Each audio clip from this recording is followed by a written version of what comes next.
the accession of new thought. New thought is new life. When an invention, a discovery first breaks on the inventor's mind, it fills him with joy. The blood in his veins surges with a fresher impetus.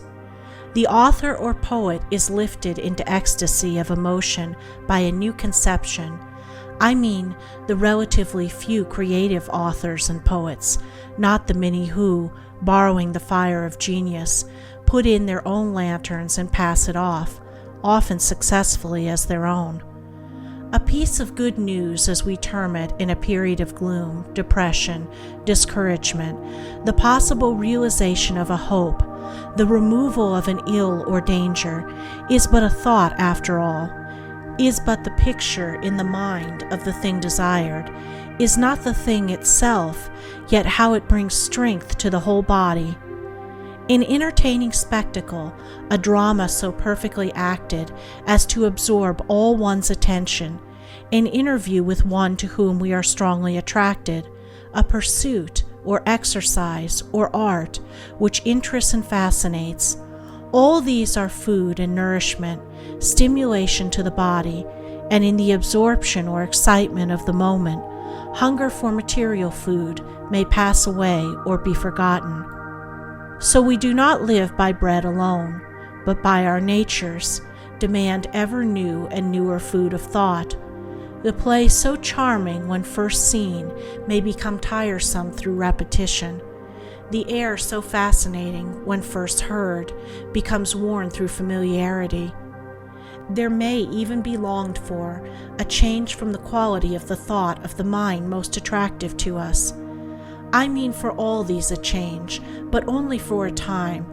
The play, the opera, the artist may in time be seen again and with an increase of pleasure, either from the influence of former association, or from new growths and shadings in the artist's rendering, or from new capacity in ourselves to see what we could not see before. Call then all new thought, and if you please, new emotion, food. Food is necessary to make the relatively perfect physical and mental man or woman, as is the bread we eat. We desire ever fresh food. We similarly desire and need always new and fresh thought. Old thought, constant repetition of the same thought, involves decay, sluggishness of mind, sluggishness of body. Suppose that we rose each morn with the absolute certainty that each day was to be a day involving to us more or less of the excitement of discovery in something useful and enjoyable, and also of similar use to others, something endurable for us and others, endurable for eternity, some unexpected branching out of yesterday's truth, which for yesterday seemed fully grown, something telling us how life may be made still fuller of durable and harmless enjoyment, some great law principle in nature, recognized possibly for the first time in some heretofore called little thing, in the fall of a leaf, in the coloring of a leaf by the autumnal frost, in its almost equal vividness of color coming through the heat of spring. What must be the pleasure to an open and receptive mind to find today an increase of improvement in the quality almost despaired of yesterday, an increase of patience in doing the perplexing work, an increase of courage, an increase of perception to see beauty in what yesterday passed by with indifference, an increase of power to control unruly appetite, an increase of power to drive away unpleasant and therefore injurious thought. Would not such be encouraging, cheering, life-giving, health-giving thoughts? This order and accession of ever new thought knows no stop in any direction. It says, "Are you orderly today?" You will find some power and room and capacity to be more orderly tomorrow.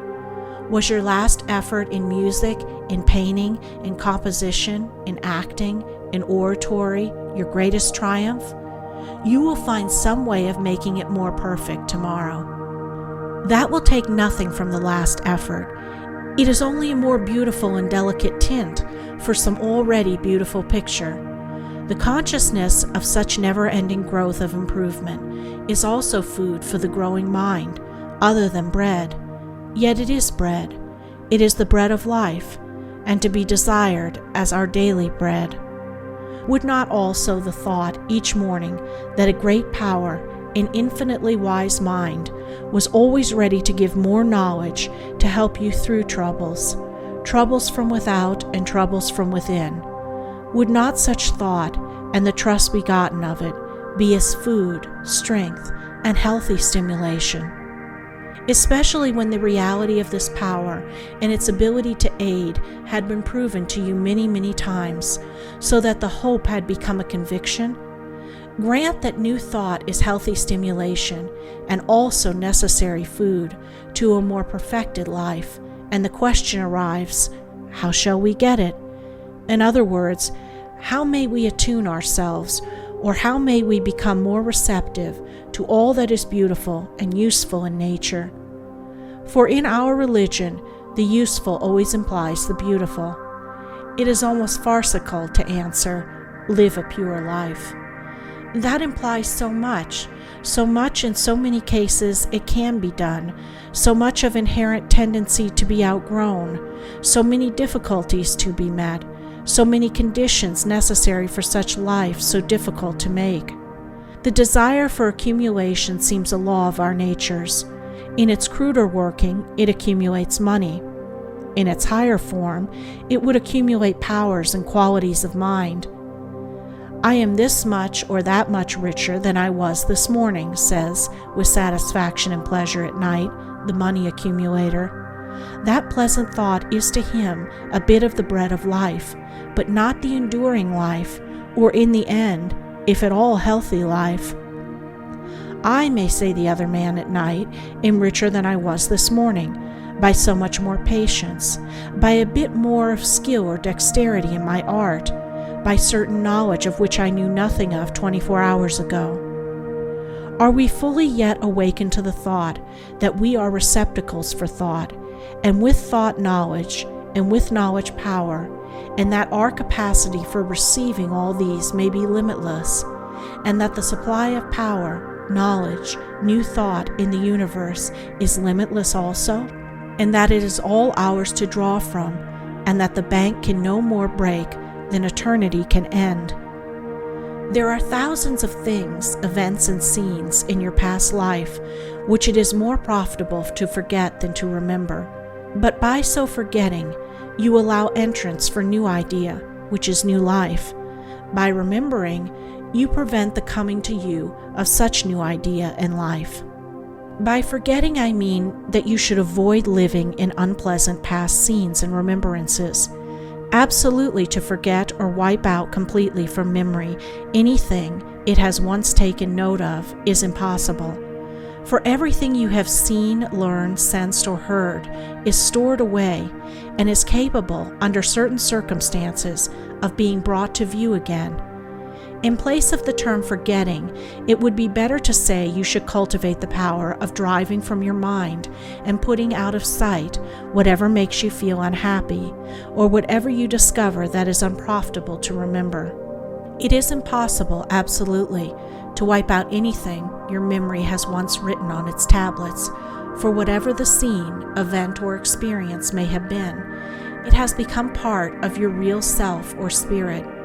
In other words, your spirit is made up of all its past experiences and consequent remembrances, extending to an infinite past.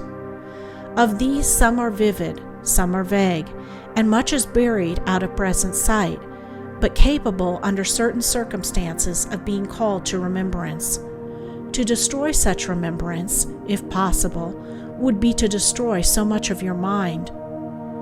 All experiences are valuable for the wisdom they bring or suggest, but once you have gained wisdom and knowledge from any experience, there is little profit in repeating it, especially if it has been unpleasant.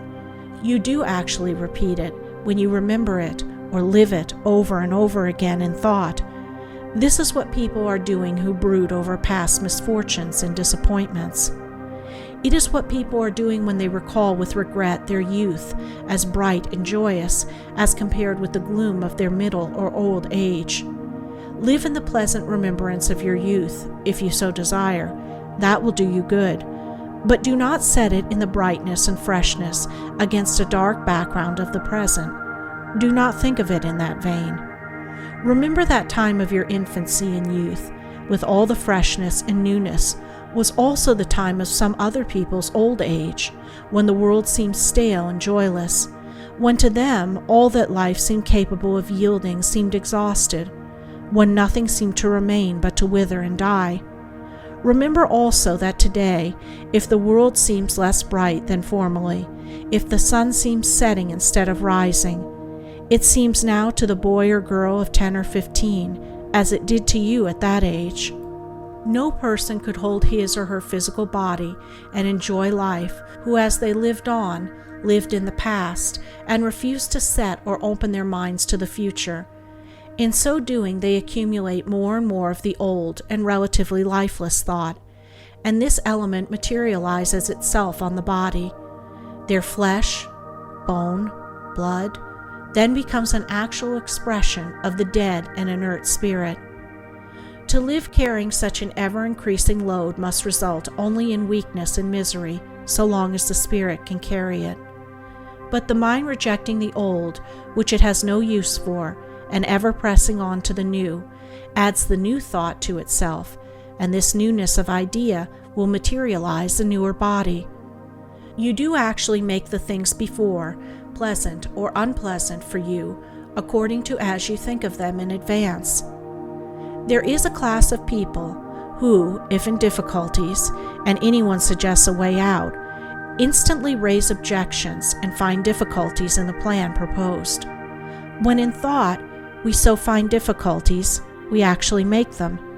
To lay awake nights and brood, devise, turn over, or invent possible coming troubles is force and industry ill employed in preparing the way for those troubles.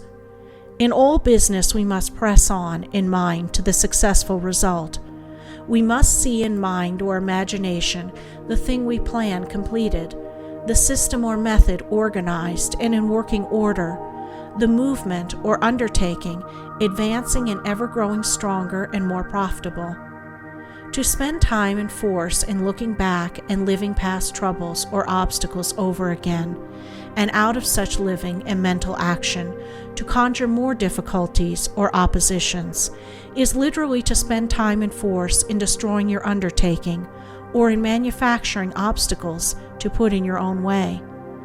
Forgetting the things behind and pressing on to those before is a maxim having 1,000 intensely practical applications. Every business success is founded on it. Men who cease to live in old methods and press forward to new achieve the greatest financial success. But men who, having started out during their physical youth with the new, allow themselves with advancing years to hold on to what was new in their youth, but which is relatively old now, are really on the back track. Money may continue to pour in upon them, but their methods are really out of date, and a few more years will see their business superseded by the newer system.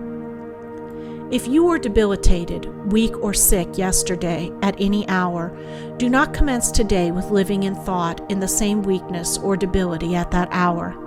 Forget it, live away from it, and press onward to the thought of being strong, well, and vigorous at that hour. When you and mine look behind and live behind the thought of the sickness, weakness, or indisposition of yesterday, you are actually making the conditions for having the same physical troubles. When you at the day's commencement in thought look before to the new thing, the thought of health and strength at the time your lack of vigor commenced, you are making the conditions for realizing such health and strength. If it does not come the first day of such trial, try the next, and the day after that. The state you seek will come in time. Perhaps you may say to me in mind, but how can you prove these assertions? But how can you prove these assertions? They have not been realized in our time. Decay and death at last overtake all. You can commence yourself to prove them. If you experiment with any of the methods here suggested for working thought to profitable result, and you prove for yourself ever so little, you must thereby gain some faith in this law. If the law is proven to you by a little, is it unreasonable to say it will prove more if followed in this direction? Unreasoning prejudices are bred out of this continual living in the past. The man of 60 or 70 often lives in moods, usages, and customs peculiar to his youth. He accepts these as the most fit and proper thing for him. He would probably regard with disfavor and prejudice the man who at his daily business should wear the knee breeches, stockings, waistcoat, ruffled shirt, and cocked hat of the 18th century. Yet such style was common 100 years ago. His great-grandfather probably wore such a suit. Yet his great-grandfather would probably have regarded with the same disfavor and prejudice the man dressed in the fashion of today. So a few years relatively have begotten these two unreasoning prejudices with the great-grandfather and great-grandson, founded only on the fact that they were fashions peculiar to the youth of each. It is, of course, impossible for a person to fly in the face of popular custom or usage, to dress differently, or in certain ways live differently, without bringing on him unpleasant and even injurious results. For the action of many minds sending towards you ever the thought of prejudice, dislike, or ridicule would tend to injure mind and body. But the sentiment which sends this kind of thought toward another, who departs from any established custom, when that person thereby affects no one's peace or comfort, is a gross error. It is unreasoning mental tyranny, which so regards with hostile mind a man who should today adopt the costume of the ancient Greeks, a garb, by the way, more sensible and comfortable than ours. Less than 200 years ago, such a sentiment mobbed the man in England who carried the first umbrella. This sentiment comes of that fossilized condition of mind which persists in living in things that are behind and averts itself from such as are before. Life is a continual advance forward. If we are advancing forward, it is better to look forward, and all are advancing, even the dullest, the grossest, and most perverse. A mighty, eternal, and incomprehensible force pushes us all forward. But while all are being so pushed, many linger and look back. Unconsciously, they oppose this force. So to do so is to court evil, pain, disease, and distress. Whatever the mind is set upon, or whatever it keeps most in its view, that it is bringing to it, and the continual thought or imagining must at last take form and shape in the world of seen and tangible things. I repeat this assertion often in books and in various forms of expression, because this fact is the cornerstone of your happiness or misery, permanent health and prosperity, or poverty. It needs to be kept as much as possible in mind. Our thought is the unseen magnet, ever attracting its correspondence in things seen and tangible. As we realize this more and more clearly, we shall become more and more careful to keep our mind set in the right direction. We shall be more and more careful to think happiness and success instead of misery and failure. It is very wonderful that the happiness or misery of our lives should be based on what seems so simple a law and method. But so-called simple things in nature, on investigation, generally turn out incomprehensible and ever-deepening mysteries. What most concerns us is to know a cause or agency that will produce a given result. When we realize that we can and do think ourselves into what we are, as regards health, wealth, and position, we realize also that we have found in ourselves the pearl of great price, and we hasten to tell our neighbor that he may seek and find in himself this pearl and power also, for no one is made poorer through his finding that which can belong to him alone, and all are made richer and happier as each finds his or her pearl, through the power it gives them to add to the general wealth and happiness. Life is fuller of possibilities for pleasure than has ever been realized. The real life means a perpetual and ever-increasing maturity. It means the preservation of the physical body so that it can be used on this stratum of existence whenever the spirit desires to use it. It means the preservation of that body not only free from pain and sickness, but free from debility, weakness, and decay of what we call old age, which in reality is only the wearing out of the instrument used by the spirit for lack of knowledge to ever recuperate and regenerate it. Life means the development in us of powers and pleasures which fiction, in its highest flights, has never touched. It means an ever-increasing freshness, an ever-increasing perception and realization of all that is grand, wonderful, and beautiful in the universe, a constantly increasing discovery of more and more that is grand, beautiful, and wonderful, a constantly increasing capacity for the emotional part of our natures to sense such happiness. Life is eternal in the discovery and realization of these joys. Their source is inexhaustible. Their quality and character must be unknown until they reach us. In the words of the apostolic record, "Eye hath not seen nor ear heard, neither have entered into the heart of man the things which God hath prepared for them that love him." In so-called ordinary things, we get out of our lives and our senses but the merest fragment of the pleasure that can be made capable of giving us. Our food is capable of giving us far more pleasure to the sense of taste than it may now. We do not nearly get as much pleasure from the ear and the eye as they are capable of giving. With bodies more highly developed and refined, food, when taken into the stomach, should act as a healthy stimulant and give that impulse, vigor, and bounding life which it gives to the young animal. The movement of every muscle, as in walking, can be made to give pleasure. Through following the spiritual law, that peace of mind which passeth all understanding is the future to come to many. That it has not in the past been realized is no proof it will not be.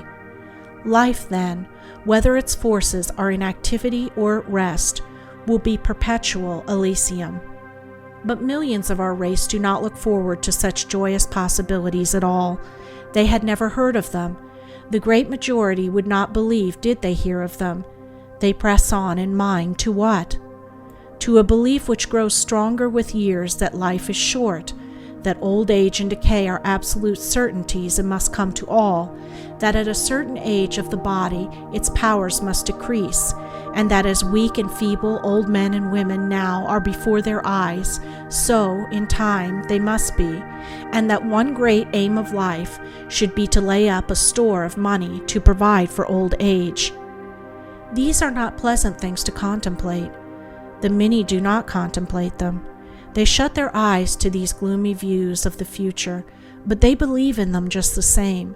They believe and dread. If they believe, they must in mind press on to such belief. It is this pressing forward that makes of the thing believed in a material or physical reality. Providing for old age makes the old age of the body, because the person so providing sees him or herself for years as helpless and decrepit. What the mind so projects for the future, it is making for the future. A material thing, money, is relied on to secure one from ills, when all material things are quite powerless to prevent such ills. The rich man with an aged, worn, diseased body can only buy with his money a better room and bed to live in than the poor man. His money does not prevent disease and weakness. It cannot give him an appetite for the costliest food.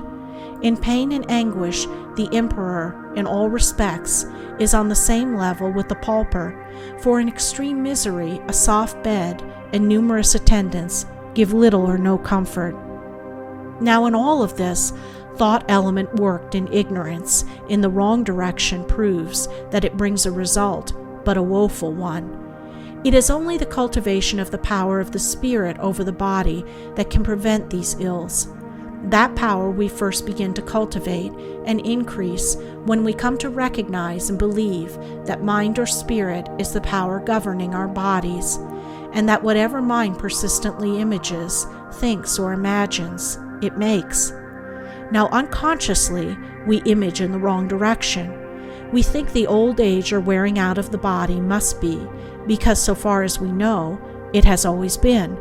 We press on in imagination, an unwelcome belief to gloom and physical decay. We hold these sad pictures ever in our minds, do not look toward that view to life, an ever-increasing life.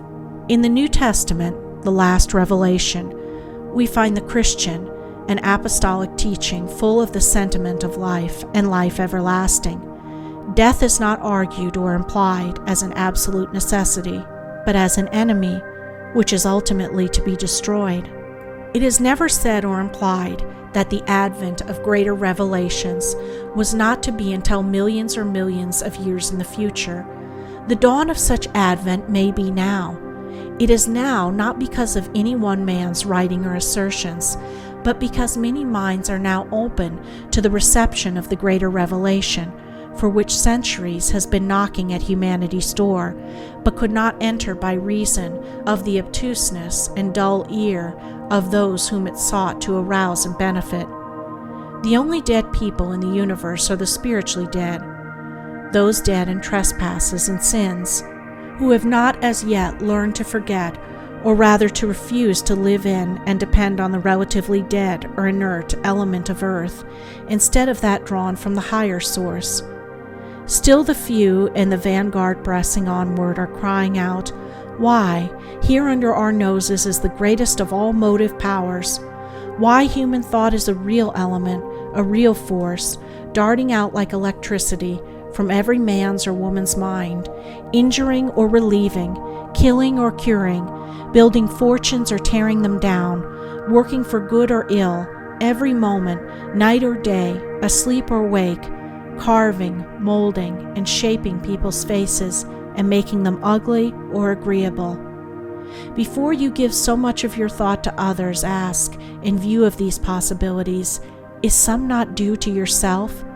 If you can build yourself up into a living power, if you can, with others, prove that physical health and vigor can take place of old age, that all disease can be banished from the body, that material riches and necessities can come of laws and methods now not generally practiced, and that life is not the short, unsatisfactory, hopeless thing, which at the best it is now, will you not to the world at large do 1,000-fold more good than if you expended your thought in feeding a few hungry mouths or relieving a few physical necessities of others? Our richest men, our rulers, our famous men in art, science, and war, our professors, our ministers, our greatest successes, what is their end? Weakness, decay, and disease. Our more thoughtful people admit that by the time they have learned something of life, it is time to die. The obituary from the living is at best an apology for the unsatisfactory ending of a human life. Mankind demands something better. That demand, that cry has been swelling and increasing in volume for many centuries. Demand must always be answered. This demand is now being answered, first to the few, next to the many.